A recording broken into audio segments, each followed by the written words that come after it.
بسم اللہ الرحمن الرحیم۔ السلام علیکم ورحمۃ اللہ وبرکاتہ۔ سامعین و ناظرین، منقول ہے کہ بنو امیہ کا بادشاہ عبد الملک بن مروان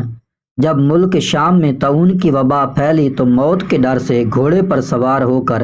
اپنے شہر سے بھاگ نکلا اور ساتھ میں اپنے خاص غلام اور کچھ فوج کو بھی لے لیا، اور وہ طاعون کے ڈر سے اس قدر خیف اور ہراساں تھا کہ زمین پر پاؤں نہیں رکھتا تھا بلکہ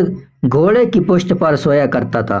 دوران سفر میں ایک رات اس کو نیند نہیں آئی تو اس نے اپنے غلام سے کہا کہ تم مجھے کوئی قصہ سناؤ۔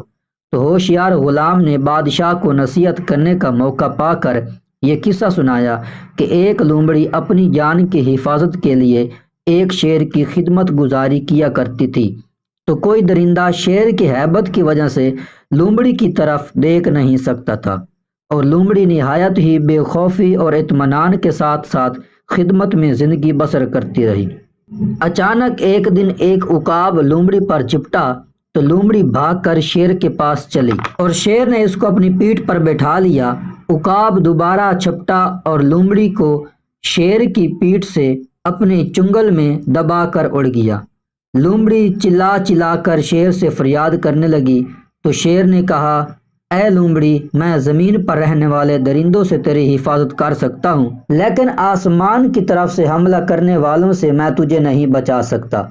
یہ قصہ سن کر عبد الملک بادشاہ کو بڑی عبرت حاصل ہوئی اور اس کی سمجھ میں آ گیا کہ میری فوج اور ان دشمنوں سے تو میری حفاظت کر سکتی ہے جو زمین پر رہتے ہیں، مگر جو بلائیں اور وبائیں آسمان کی طرف سے مجھ پر حملہ آور ہوں، ان سے مجھ کو نہ میری بادشاہی بچا سکتی ہے، نہ میرا خزانہ اور نہ میرا لشکر میری حفاظت کر سکتا ہے۔ آسمانی بلاؤں سے بچانے والا تو بجز خدا کے سوا اور کوئی نہیں ہو سکتا۔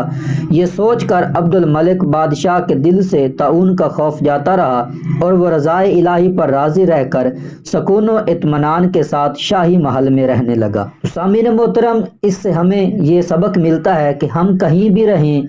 جہاں کہیں بھی چھپ جائیں، جو موت کا وقت مقرر ہے وہ ہمارے اوپر آ کر رہے گی۔